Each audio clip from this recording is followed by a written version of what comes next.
7 বছরের নাবালিকাকে যৌন হেনস্থার অভিযোগে 25 বছরের সশ্রম কারাদণ্ড দেওয়া হলো এক যুবককে। বৃহস্পতিবার জলপাইগুড়ি জেলা আদালতের বিশেষ পক্সো কোর্টে এই সাজা ঘোষণা করা হয়।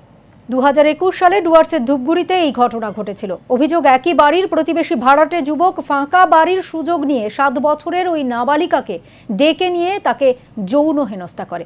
ঘটনার পরই অসুস্থ হয়ে পড়ে শিশুটি। পরবর্তীতে সে তার অভিভাবকদের কাছে ঘটনার কথা খুলে বললে পরিবারের সদস্যরা ধূপগুড়ি থানায় অভিযোগ দায়ের করে।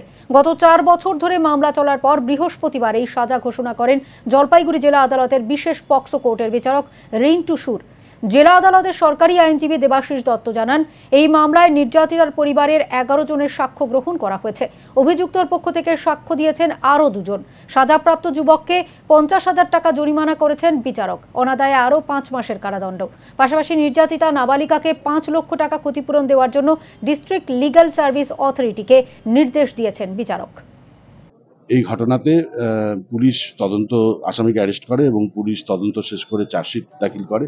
পক্সো 6 ধারায় এই মামলায় চার্জ গঠন হয় এবং এই কেসটিতে টোটাল 11 জন সরকারি পক্ষ থেকে সাক্ষী প্রদান করে এবং 2 জন আসামির পক্ষ থেকে সাক্ষী দেয় এই কেসে।